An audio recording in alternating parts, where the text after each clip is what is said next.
In this video, we'll learn about vestibulospinal tract. Vestibulospinal tract, as you know, it is mainly coordinated at the vestibular nucleus, which is present in the pons.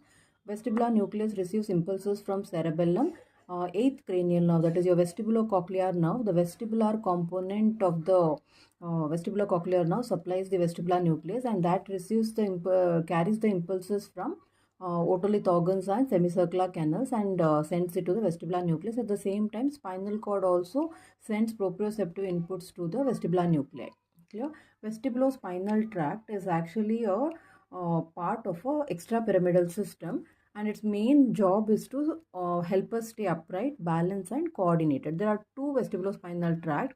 One is lateral vestibulospinal tract, the other one is medial vestibulospinal tract. Now first we'll see about lateral vestibulospinal tract, LVST. This pathway originates from the lateral nucleus, okay, and from here the fibers will descend down ipsilaterally, meaning they continue on the same side. See, this is starting from the left vestibular nucleus and it is continuing on the same side. It will extend throughout the spinal cord.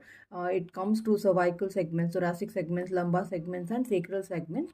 So it also supplies to the extensors in the lower limb. So it mainly supplies all the extensor muscles. So it will help us in maintaining the extensor tone. Yeah. Now compare it with the medial vestibulospinal tract.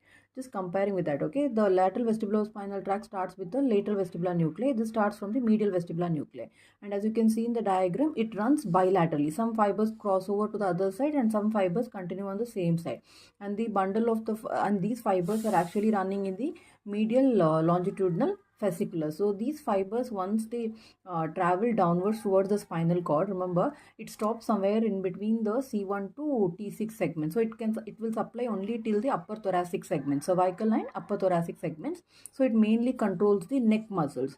So whenever we turn our head, eye needs to be fixated, right? So it mainly controls your vestibulo-ocular reflex. So just to compare and contrast, the medial vestibulospinal tract starts from the medial vestibular nuclei and it crosses to the opposite side, meaning the some fibers go on the same side ipsilaterally also. So it has a bilateral it's a bilateral descending pathway, and it stops at the level of cervical or thoracic segments. The main function of lateral vestibulospinal tract is it controls it regulates the tone in the extensor group of muscles up to lower limb. So it mainly helps in maintaining posture and balance. The medial vestibulospinal tract, since it stops somewhere around cervical to our upper thoracic segment C1 to T6, so it mainly helps in controlling the tone of the neck muscles. So it will help in vestibulo-ocular reflexes.